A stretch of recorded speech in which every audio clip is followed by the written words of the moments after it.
길거리에서 안내견 봤을 때 절대 만지면 안 되는 뜻밖의 이유. 안내견은 인간을 위해 희생하는 고마운 동물인데요. 안내견을 발견한다면 지켜야 할 규칙이 있다는 것을 알고 계신가요? 예를 들면 안내견을 만지면 안 되는 것이나 먹을 것을 주어서는 안 되는 것 등입니다. 지금 소개하고자 하는 것은 안내견을 데리고 있는 한 명의 소녀의 이야기입니다.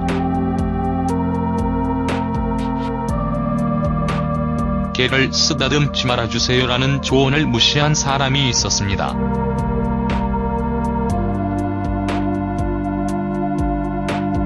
텍사스주에 살고 있는 헤일리는 16살이라는 나이에 몸에 여러가지 문제가 생겨 안내견을 데리고 다녔습니다. 그녀는 간질, 혈압장애, 반응성 저혈당, 위부전, 천식 등의 병을 가지고 있었습니다. 게다가 여러가지 알레르기를 가지고 있었기 때문에 평소에도 누군가의 도움을 필요로 했습니다. 이와 같은 신체의 문제를 가지고 있던 중에도 활발히 고등학교에 다녔습니다. 댄스부에도 소속되어 있었고 학생회에 들어가는 등 다양한 도전을 했죠.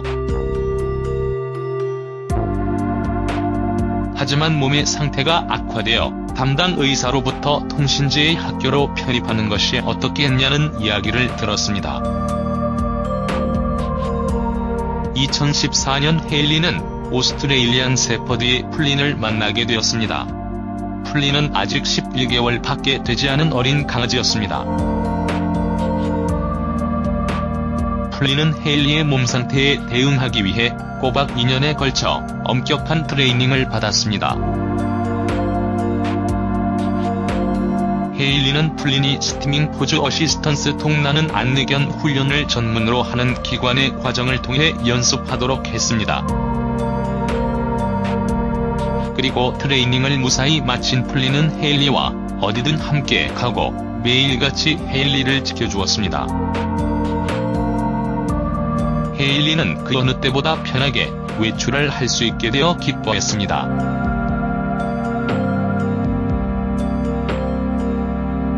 문을 열 때도 플린이 먼저 강문을 열어주었습니다. 헤일리가 부모님을 필요로 하면 부모님을 불러왔습니다. 그 중에서도 가장 중요한 것은 건강 상태의 관리입니다.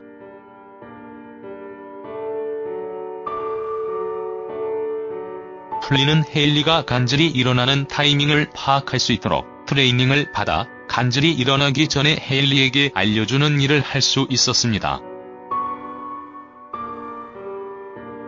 여느 날과 같이 플린은 안내견으로의 일을 하고 있었습니다.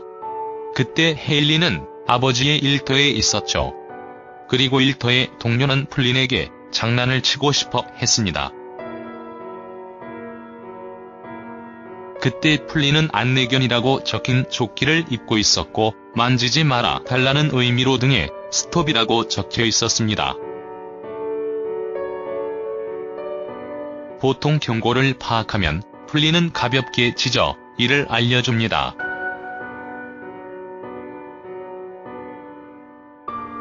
그런데 동료가 플린을 만졌습니다.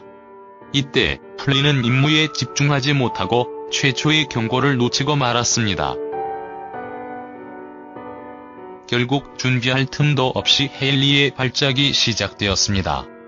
아주 위험한 상황까지 닥쳤죠. 지금은 다시 원래대로 돌아왔지만 헤일리와 플린에게 일어난 일은 특히 동물을 좋아하는 사람에게 널리 알려져야 할 중요한 것입니다. 멋대로 안내견을 만지거나 부르거나 정신없게 하는 일은 하지 말아주세요. 다음은 가벼운 상처로 끝나지 않을 수도 있어요. 죽을 수도 있는 일입니다.